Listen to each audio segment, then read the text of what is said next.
The photograph. Isla Chen's heart hammered as she raced down the sterile white corridor of Nexus Corp's research wing, her sneakers squeaking against polished floors. She shouldn't be here, shouldn't be anywhere near the classified sectors. But when she'd spotted Marcus Webb in the lobby, panic had overridden common sense. Marcus. Her ex-boyfriend of 6 months who couldn't take "we're done" as an answer. The one who'd shown up at her apartment last week with flowers and apologies, refusing to leave until security escorted him out. Seeing him here, in the building where she occasionally consulted on quantum data analysis, had triggered pure flight instinct. Isla had ducked through an emergency exit, thinking it led to a stairwell. Instead, she'd found herself in a maze of restricted corridors, each turn taking her deeper into areas her basic security clearance definitely didn't cover. Now alarms were shrieking, red lights were flashing, and Isla was completely lost. She rounded a corner and skidded to a stop, her breath catching. Through massive observation windows, she could see what looked like a containment chamber. Inside, suspended in some kind of energy field, floated technology unlike anything she'd ever seen. Crystalline structures that seemed to exist in multiple dimensions simultaneously, pulsing with colors that shouldn't exist in normal light spectrum. And beside the technology, restrained in a separate chamber, was a woman. Except woman felt inadequate. Her skin was a luminous purple that seemed to shift with inner light, her features elegant and otherworldly. She wore clothing that looked like liquid silver, and her eyes, even from this distance, held depths that suggested ancient intelligence. The woman's gaze locked onto Isla through the glass. For one impossible moment, Isla felt recognition pass between them, as if they knew each other from somewhere, some when else. "Freeze! Hands where I can see them!" Isla spun to find security guards rushing toward her, weapons drawn. Cameras in the corners swiveled, focusing on her face with mechanical precision. She was caught, exposed, utterly screwed. "I'm sorry, I got lost. I didn't mean to," Isla stammered, raising her hands. "On your knees, now." Isla complied, her mind racing through consequences. She'd lose her consulting contract, probably face charges. Marcus would love this, another way to insert himself back into her life as her support during the crisis. The guards secured her, one speaking urgently into his radio. "We have the breach contained. Subject is female, mid-20s, Asian descent, running facial recognition now."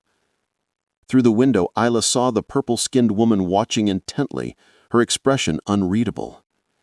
"She saw Project Gateway," another guard muttered. "That's executive-level clearance only. We need to call—" "I'm already here." The voice cut through the chaos like a blade, deep, commanding, carrying authority that made the guards snap to attention. A man strode down the corridor, and Isla's breath caught for an entirely different reason than fear. Dante Blackwell. She recognized him from tech magazines and industry conferences she'd attended virtually. CEO of Nexus Corp, brilliant quantum physicist, and at 35, one of the youngest billionaires in the technology sector. Photographs hadn't done him justice. Tall and lean with dark hair that fell slightly across his forehead, sharp cheekbones, and eyes so intensely green they looked almost unnatural. But it wasn't his appearance that made Isla's pulse race. It was the way he looked at her, with immediate, visceral recognition that made no logical sense. His steps faltered as their eyes met, his professional mask slipping to reveal shock, confusion, and something that looked almost like relief.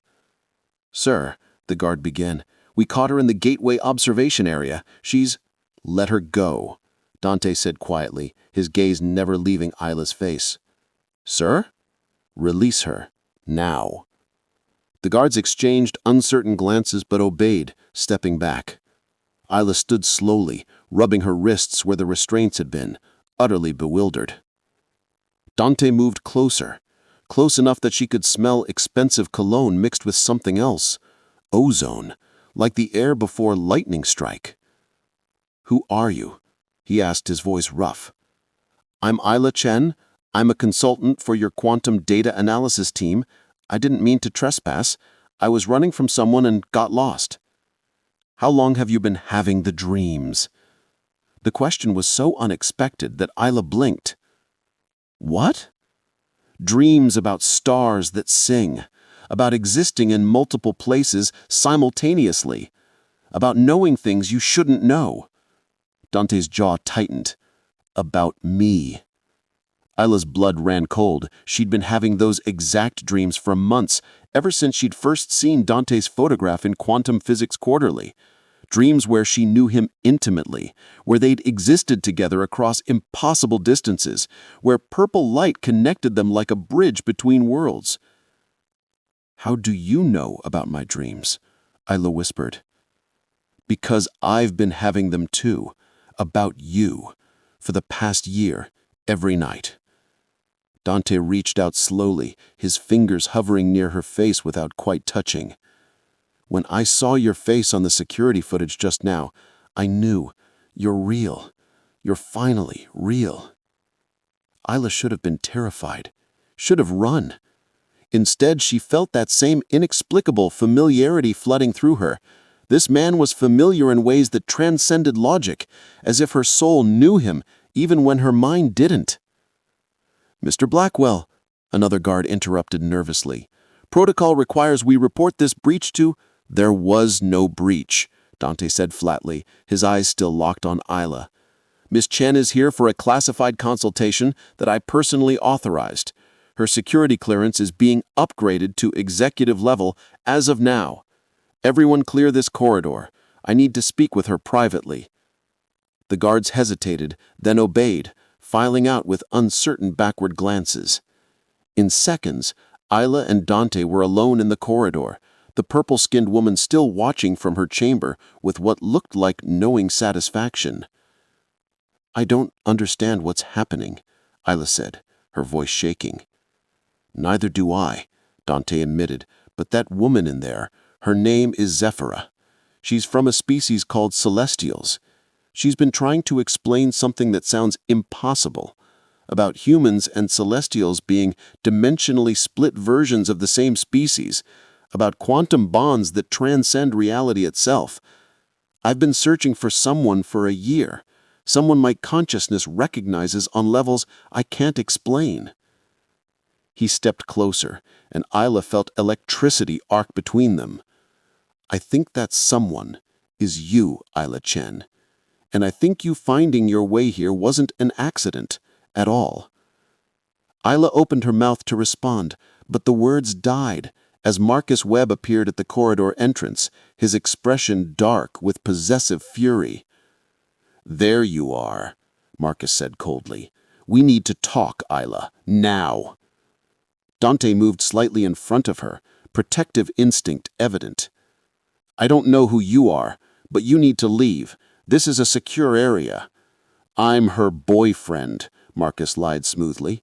Isla, let's go. You've caused enough trouble. Ex-boyfriend, Isla corrected. Marcus, how did you even get into this wing? Something dangerous flashed in Marcus's eyes, something calculated that made Isla's instincts scream warnings. You'd be surprised what access I have, Isla.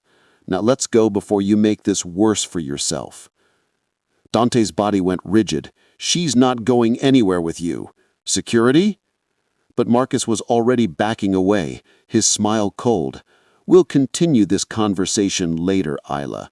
I know where you live, remember? Then he was gone, leaving Isla shaking with adrenaline and confusion. Are you all right?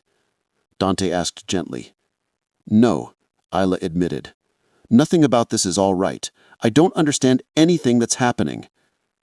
Dante took her hand carefully, the touch sending shockwaves through her entire body. Then let me explain.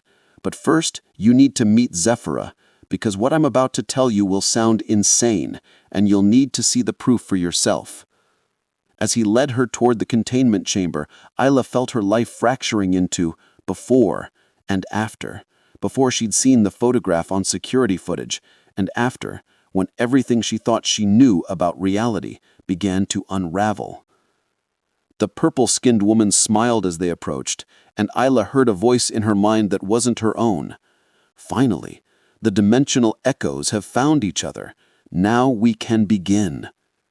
Impossible memories. The containment chamber's energy field shimmered as Dante entered a complex code sequence. Zephyra remained suspended in her separate holding area, but a communication panel activated between them. "You brought her," Zephyra said, her voice carrying harmonics that resonated in Isla's chest. "I felt the recognition the moment she saw me. She carries the mark." "What mark?" Isla demanded, torn between fascination and fear. "What are you?" "I am celestial," Zephyra replied, her purple features arranging themselves into something like compassion. "But Isla Chen, your question should be, what are you?" The armed operatives step back nervously. You think targeting me makes Dante vulnerable, but you've got it backwards. Her hands erupted with purple light, bright enough to be blinding. She could see quantum probabilities spreading like branches from every potential action, could sense the electromagnetic signatures of every weapon in the room, could feel the dimensional barriers between realities becoming thin and permeable. Threatening me makes Dante more dangerous, Isla continued, her consciousness expanding to encompass the entire room. And threatening him awakens something in me that your employers should have feared. She reached out with her mind, touching the quantum states of the weapons. One by one, they disintegrated into component atoms, scattering as harmless dust. Marcus's confidence cracked. "That's impossible. You've only been awakened for minutes." "She's bonded to me," Dante interrupted, his own power flaring. "Our combined abilities exceed what either could do alone. That's what your employers didn't account for, that dimensional echoes amplify each other." Through their connection, Isla felt Dante reaching out with his consciousness. Together, they created a resonance field that made the air itself shimmer with potential. The armed operatives stumbled backward, their enhanced weapons now useless metal. But Marcus wasn't finished. He pulled out a secondary device, something that pulsed with sickly green light, and aimed it directly at Dante. "Then I'll just have to kill him. Without your bond anchor, you'll be easier to control." Isla moved without thinking, her body responding to instinct older than human evolution. She phased partially between dimensions, her form becoming translucent as she appeared between Marcus and Dante. The weapon discharged with a sound like reality tearing, but the energy passed through Isla's half-dimensional form harmlessly. "No," she said simply, "you don't get to hurt him. You don't get to hurt any of us." She reached out, touching Marcus's face with one glowing hand. Through physical contact, she could see his truth. Years of training by Helix Industries, dozens of hybrids he'd helped capture, the cold calculation that had motivated every loving gesture toward her. But deeper, she saw something else. Marcus carried trace celestial genetics himself, dormant and suppressed by fear and self-hatred. "You could have been like us," Isla said sadly. "You carry the potential, but you chose to hunt what you could have become." She released him, and Marcus stumbled backward, his eyes wide with shock at having his deepest secrets exposed. You looked inside my mind? I saw who you really are, and I pity you." Zephyra moved with impossible speed, restraining the remaining operatives with tendrils of purple energy. "They'll send more. Helix won't stop with one failed attempt." "Then we need to disappear," Dante said, pulling Isla close. "Go somewhere they can't track us while we figure out our next move." "Or," Isla countered, a fierce determination rising inside her, "we stop running. We expose everything, the celestial technology, the hybrid hunters, the truth about our species split. Make it so public that Helix can't suppress it anymore." Dante's smile was fierce with approval. "You want to go to war with one of the most powerful corporations in the world?" "I want to stop being prey," Isla corrected, "and I want to protect others like us who don't even know what they are yet." Through their bond, Dante felt her certainty, her courage, her refusal to keep living in shadows. Then let's change the world together. As security forces swarmed the building to contain the breach, Isla and Dante stood together, their purple and silver light intertwining like threads of destiny. Marcus Webb and his operatives were taken into custody, but Isla knew this was just the beginning. The photograph that had started everything, her face captured on security footage, had been fate ensuring two-dimensional echoes found each other. Now that they had, nothing would ever be the same. Zafira placed a hand on each of their shoulders, her ancient eyes knowing. You've both awakened faster than any hybrids I've witnessed, but the full transformation isn't complete yet. You'll need to bond completely, consciousness, body, and soul across all dimensions, before you can face what's coming. Isla looked at Dante, saw the desire and love burning in his eyes, felt his need matching her own through their connection. Then let's finish what we started. That night, everything would change again. Awakening together. Dante's penthouse occupied the top floor of Nexus Corp's tallest building, a sanctuary of glass and steel high above the city lights. Security had been tripled, with Zafira maintaining a protective energy field around the entire floor. But inside Dante's private quarters, all the fear and danger faded to background noise. Isla stood by the floor-to-ceiling windows, watching the city spread below like a circuit board of light. Her reflection showed the changes already taking place. Her skin flickered with purple undertones. Her eyes held depths that seemed to see beyond normal space. "Having second thoughts?" Dante asked softly as he appeared behind her with 2 glasses of wine he'd poured, but neither of them would drink.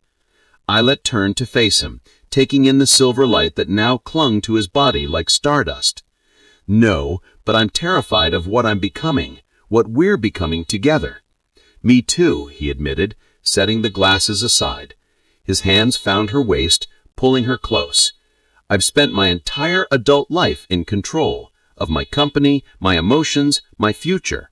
This connection between us, it's the most out of control I've ever felt, and the most right." Through their bond, Isla felt the truth of his words resonating with her own uncertainty and desire. "Zafira said we need to complete the bonding. What does that mean exactly?" "It means this."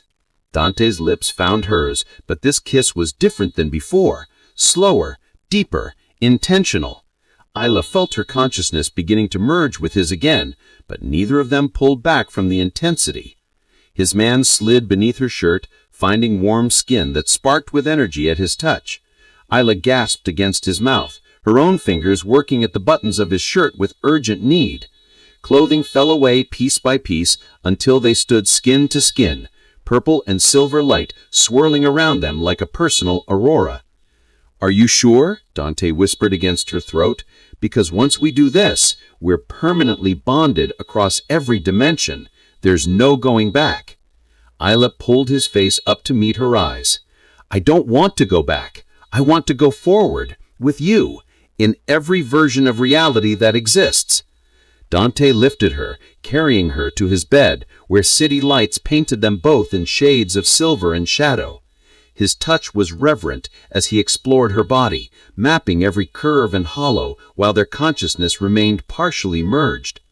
Isla experienced not just her own sensations, but echoes of his, the feel of her skin beneath his hands, the taste of her mouth, the overwhelming need to merge completely. When they finally came together, the world exploded into pure light. Isla's awareness expanded beyond anything she thought possible. She was herself and Dante simultaneously, existed in this moment and across infinite variations of it, felt their consciousness entangling not just emotionally, but at fundamental quantum levels. She could see their bond manifesting as actual threads of energy, connecting them across dimensional barriers, purple from her celestial heritage, silver from his, interweaving until they became indistinguishable. Memories flooded between them unfiltered. Isla experienced Dante's entire life, his brilliant but emotionally distant father, who died leaving him to run an empire at 27, his deep loneliness despite surface success, the exact moment he'd first dreamed of her face and felt recognition that defied logic, his growing obsession with finding her, convinced she was the missing piece of himself. And Dante experienced Isla's truth with the same devastating intimacy. Her grandmother's strange stories about stars being alive, the isolation of being different in ways she couldn't articulate, Marcus's systematic manipulation that had nearly destroyed her trust, her secret shame at being 26 and never having truly been intimate with anyone because no one had ever felt right. Until now. Until him. Their lovemaking became transcendent as their hybrid abilities fully awakened. Isla could see in multiple dimensions simultaneously, perceiving Dante as he existed across infinite variations of reality. Every choice he'd ever made branching into parallel timelines, every version of him loving every version of her. She watched their consciousness merge into something greater than the sum of its parts, quantum bonds forming that could never be broken. When they climaxed together, the entire penthouse filled with radiant light. Windows shattered from the energy discharge, but the glass froze mid-fall, suspended in fields of purple and silver that defied gravity. The very fabric of reality bent around them, creating a pocket dimension where they existed outside normal time. They collapsed together, breathing hard, their bodies slick with sweat and crackling with residual energy. But the most profound change was internal. Isla could feel Dante's presence in her consciousness now, constant and unshakable, as if a part of his soul had taken permanent residence in hers. "What did we just do?" she whispered, although she already knew. "We completed the quantum bond," Dante replied.